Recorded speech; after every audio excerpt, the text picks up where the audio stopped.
the game.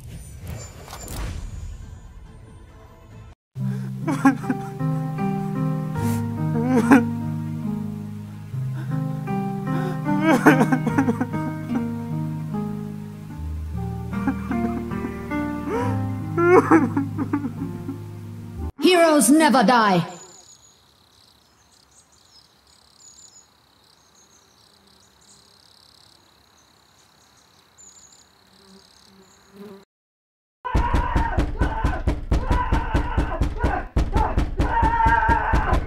Mercy's in a weird place. She gets great love for her skins, which come up with almost every event, and yet, other than that, people really hate her. It's a shame, because you'll have less of a chance to show off your great skins when people are shouting at you to switch to Lucio every game. It's like investing in golden veneers which read Captain Chillaxed, but everyone you meet glue guns your lips shut before you can show them off. But where does that hate come from? Well, there's a number of reasons, but let's start with her healing, because that is what she's mainly used for.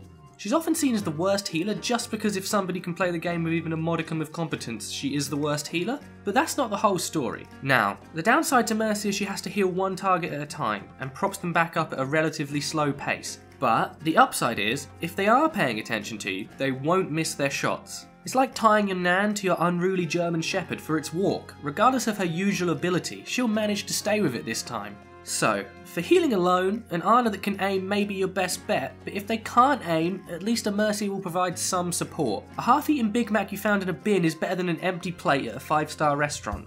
She also has a damage boosting beam. Most Mercy players seem to think they should only use this if the person they are damage boosting is in desperate need of healing. They're sort of helping, but in the wrong way, like sending carpet cleaner to a guy bleeding out in his living room. Mercy can also fly over short distances to her teammates and can use this to run away from danger, to help a teammate in need, or to give the enemy a second person to kill if they really need their ult charge.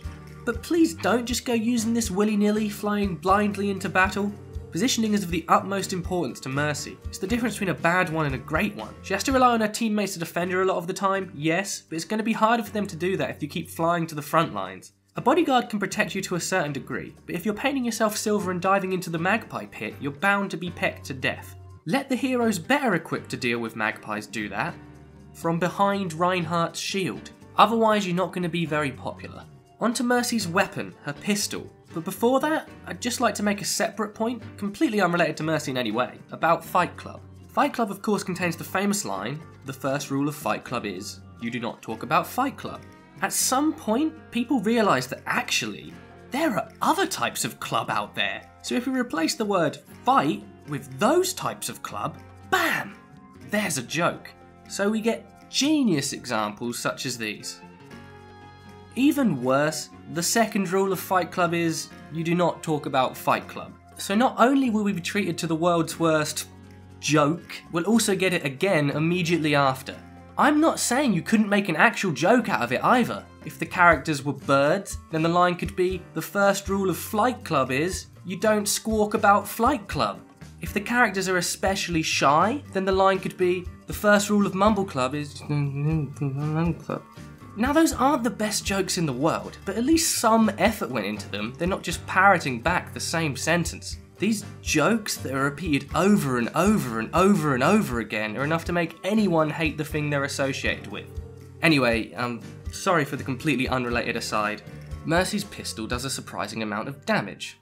Then there's her ultimate. On the surface, this is a lovely thing. Mercy has the ability to bring people back from the dead. But if you delve deeper, it's quite sinister indeed. I'm going to ignore the whole playing God thing. The big man upstairs doesn't seem to have done a very good job, so I don't mind Mercy having a go. No, the issue is how she gains this ability. She charges her ultimate by inflicting pain with her weapon, helping others inflict pain with her damage beam, or healing pain from her teammates. In every instance, human suffering is a prerequisite for her to bring someone back. And here's the thing, most of the time it's not a fair trade. The average human life is 200 HP. At this level, Mercy is to heal 10 lives worth to bring people back, or deal 8 lives worth of pain. And she might only bring back 1. It doesn't really seem worth it. It's like shredding several ducklings to stuff a pillow for their mother who's exhausted after childbirth. Or scientifically engineering ducks to give live birth rather than laying eggs to try and save them the hassle of having to keep their eggs warm, only to cause a pandemic of exhausted mother ducks in need of a duckling-based comfort pillow. All those are reasons for negativity towards Mercy, but I still don't think I fully understand why she's hated. Yes, her healing isn't so good. Yes, she has to hide to make use of her role. Yes, calling out an enemy Mercy can unintentionally cause Widowmaker players to think they're being thanked. But there has to be more to it, right? They're the kind of things that would make you wait for the next bus if you saw she was on the one coming. Not get on the bus and kick her teeth in. Why do people hate her? To dig deeper and find out, I got in contact with John Oakesmore, Professor of Sexual Study at Oxford University and author of Fetish, There Is No Normal. We sat down at John's Coventry home to get to the bottom of the Mercy mystery.